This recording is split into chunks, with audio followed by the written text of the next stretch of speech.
Welcome friends. इस third video में हम आपको डिफरेंट लर्निंग प्रॉब्लम से रिलेटेड पॉसिबल सॉल्यूशंस के बारे में सजेशंस देंगे। फ्रेंड्स, सबसे पहले हम बात करते हैं उन फैक्टर्स की जिनके कारण लर्निंग अफेक्ट करती है। Lack of opportunities, inadequate schooling, poor fundamental, lack of study skills, कई बार बाहर के फैक्टर्स जैसे स्कूल और होम का एनवायरनमेंट, लर्निंग डिसेबिलिटीज़, मेडिकल या फिजिकल प्रॉब्लम्स, ये सारे कॉजेज़ हैं और साथ साथ बिहेवियर और पर्सनालिटी इश्यूज़ भी, जिनके कारण बच्चों की लर्निंग अफेक्ट करती है और बच्चे लर्निंग डिफ़िकल्टीज़ या डिसेबिलिटीज़ शो करते हैं। पॉसिबल इंटरवेंशंस क्या क्या हो सकते हैं उसकी बात करते हैं हम। रीडिंग के केस में बच्चे को मोटिवेट करना चाहिए पार्टिसिपेट करने के लिए रीडिंग एक्टिविटीज़ में, उसके साथ मिल करके पढ़ना चाहिए, उसकी रीडिंग को फोनेटिकली इम्प्रूव करना चाहिए, बच्चे को साइट वर्ड्स के थ्रू रीड करना सिखाना चाहिए, उसको डिफरेंट ऐसी एक्टिविटीज़ करानी चाहिए जिसमें हैंड और आई मूवमेंट एडजस्टेड हो, कन्फ्यूजन्स उसके ख़त्म कराने चाहिए और एक बार में एक चीज़ पढ़ा करके धीरे धीरे उसको रेमीडिएट करके रीडिंग एबिलिटीज़ इम्प्रूव करानी चाहिए। राइटिंग के केसेस में हमको उसकी फाइन मोटर मूवमेंट को फैसिलिटेट करना चाहिए, उसकी पेंसिल और पेन ग्रिप इंप्रूव करनी चाहिए, उसके विजुअल परसेप्चुअल स्किल्स को ज़रूर इंप्रूव करना चाहिए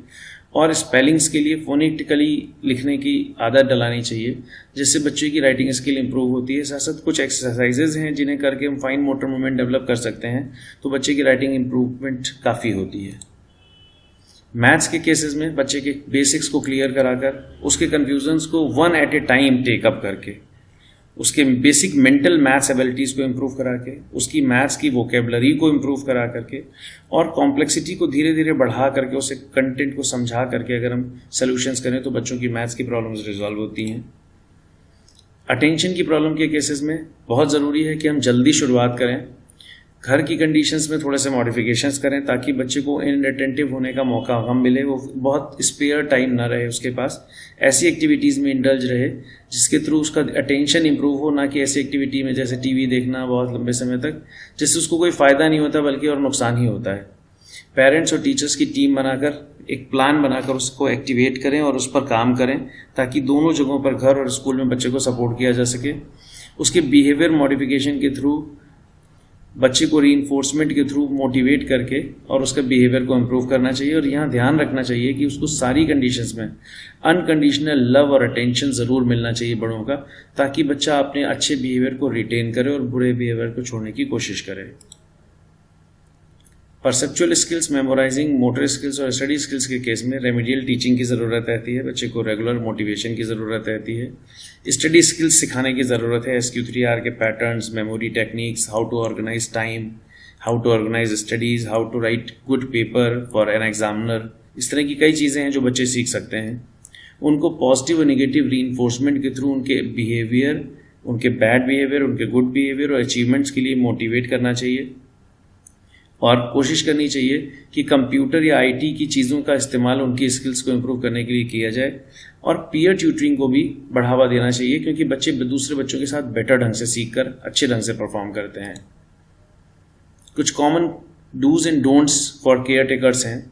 कोशिश करना चाहिए सिम्टम्स को जितनी जल्दी हो सके आइडेंटिफाई किया जाए, उनका एनवायरनमेंट कंड्यूसिव रखा जाए, जिस स्पेसिफिक चीज़ में प्रॉब्लम है बच्चे को उसमें हेल्प की जाए, टीचर्स और प्रोफेशनल के साथ कम्युनिकेट करके उनसे प्रॉपर सपोर्ट एक्सटेंड कराया जाए, उनसे जो हेल्प है वो ली जाए, कोशिश किया जाए बच्चे को रेगुलर अच्छी एक्टिविटीज़ में इंडल्ज करा करके उसका इंटरेस्ट बढ़ा करके उसको मोटिवेट किया जाए लर्निंग के लिए। कोशिश करना चाहिए टीचर्स को अपने एंड पर कि वो क्लासरूम के एनवायरनमेंट में टोन को चेंज करके, कुछ मिस्ट्री क्रिएट करके, कुछ अटेंटिव एक्टिविटीज़ करके बच्चों का अटेंशन अपने साथ जोड़े रखें, जिससे उनका एजुकेशन बेटर ढंग से इम्पार्ट हो पाए। रेगुलर पेरेंट्स और टीचर्स को कम्युनिकेशन में रहना चाहिए और ऐसे बच्चों के केसेस में चाहे उन्हें घर पे पढ़ाएं या बाहर पढ़ाएं, कोशिश करना चाहिए पिक्चर्स, डायग्राम, जेस्चर्स और मॉडल्स को जितना हो सके उतना इस्तेमाल करना चाहिए, क्योंकि इससे उनका रिटेंशन बेटर रहता है। इन एडिशन टू दीज, कोशिश करना चाहिए कि बच्चे की एबिलिटीज़ और इंटरेस्ट आइडेंटिफाई किए जाएँ और उन्हें डेवलप करने की कोशिश की जाए। बच्चे को positive comments, high frequency words के थ्रू जितना हो सके गुड वर्क के लिए अप्रिशिएट करना चाहिए। बच्चे का पढ़ने के दौरान आई कांटेक्ट बने, लोगों से कनेक्शंस बने, स्माइल करें और उसको मोटिवेट करें। चीज़ों को मॉडल ऑफ थिंग्स जो हैं बच्चों को प्रेजेंट करें ताकि उसकी अंडरस्टैंडिंग बेटर हो, ऑब्जेक्ट के थ्रू वो लर्न करे। ऐसे गेम्स उसके साथ खेलें जिसके थ्रू वो मोटिवेट कर सके और अपनी सेल्फ स्टीम गेन कर सके। और कोशिश करें कि कारपोरल पनिशमेंट ना करें, उसे दूसरे बच्चों से कंपेयर ना करें, उसको उसके पेस से सीखने का मौका दें, प्रोफेशनल हेल्प लें और बच्चे को सिस्टमेटिकली इंप्रूव करने का मौका दें, जिससे कि धीरे धीरे वो अपनी एबिलिटीज़ को खुद ही डेवलप कर सके और बेटर ढंग से परफॉर्म कर सके। ऐसे केसेस में हम देखते हैं कि टीचर्स जो हैं वो बहुत यूज़फुल हो सकते हैं अर्ली सिम्टम्स आइडेंटिफिकेशन के लिए, बच्चों को कंड्यूसिव एनवायरनमेंट देने के लिए, स्पेसिफिकली हेल्प कंडीशंस क्रिएट कर सकते हैं स्पेसिफिक लर्निंग डिफ़िकल्टीज़ के केसेस में, और पेरेंट्स के साथ प्रॉपरली कम्युनिकेट कर सकते हैं। टीचर्स डिफरेंट तरह से क्वेश्चंस पूछ सकते हैं बच्चों से, इंटरेस्टिंग बना सकते हैं अपने सब्जेक्ट टॉपिक्स को, स्पेकुलेटिव क्वेश्चंस पूछ सकते हैं, उनको स्टोरी फॉर्मेट में एक्सप्लेन कर सकते हैं, अपनी टोन को वेरी करके, अपनी एक्टिविटीज़ को थोड़ा सा ड्रामेटाइज करके वो क्लास में बहुत अटेंटिव इन्वायरमेंट क्रिएट कर सकते हैं। कोशिश कर सकते हैं कि क्लास में डिफरेंट जगह पर मूव करें जिससे उनकी क्लास की विजिबिलिटी बेटर ढंग से बनी रहे, और जो चीज़ों को एक्सप्लेन करें उनमें पिक्चर्स का यूज़ करें ताकि बच्चों को बेटर अंडरस्टैंडिंग हो। ऐसे केसेस में टीचर क्लास में I need help, I am your student type के कॉन्सेप्ट को ऐड कर सकते हैं, जिसमें बच्चा अपनी प्रॉब्लम्स के लिए टीचर से अलग से बात कर सकता है और उनसे हेल्प मांग सकता है। उसको पॉजिटिव कमेंट्स, अगर प्रेज मिलती है टीचर से, सपोर्ट मिलता है, स्माइल मिलता है, धीरे धीरे उसमें एक्साइटमेंट आता है, बच्चा क्लास में इम्प्रूव करने की कोशिश करता है, उसे अपने और फ्रेंड से भी सपोर्ट मिलता है। उससे कुछ ऐसे क्वेश्चंस पूछे जो सिंपल रीजनिंग बेस्ड क्वेश्चन हो, उसके एफर्ट के लिए उसको अप्रिशिएट करें, मल्टीमीडिया हेल्प लें, डिफरेंट आईटी चीज़ों को यूज़ करें और उसके थ्रू उसको लर्निंग के लिए मौका दें। तो आप देखिए बच्चों में बहुत ज़्यादा इंप्रूवमेंट आता है ऐसे केसेस में। कुछ कॉमन डूज एंड डोंट्स की बात करते हैं। कॉमन डोंट्स में डोंट ओवर प्रोटेक्ट और रिजेक्ट द चाइल्ड, उसके साथ इनकंसिस्टेंट एटीट्यूड ना रखें, कभी बहुत अच्छे कभी बहुत ख़राब, एक साथ बहुत ज़्यादा ना पढ़ाएं, पढ़ाने के दौरान या बात करते समय अचानक चिल्लाने न लगें, बच्चे को बहुत क्रिटिसाइज़ ना करें, खासतौर से दूसरों के सामने बिल्कुल ना करें। जब कोई बात बच्चा कह रहा हो तो बीच में इंटरप्ट ना करें, आप उसे ध्यान से सुने, बच्चे से ओवर डिमांडिंग ना हो जाए, जितना वो कर सकता है पहले उसे उतना करने का मौका दें। ये नहीं कोशिश करें कि वो सीधे बहुत अच्छे बच्चे की तरह एक दिन में परफॉर्म करने लगे,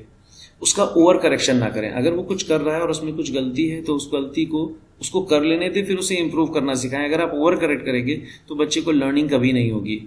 अपने बच्चे के लिए सॉरी ना फील करें, उसको उसके ब्रदर सिस्टर या और बच्चों से कंपेयर ना करें।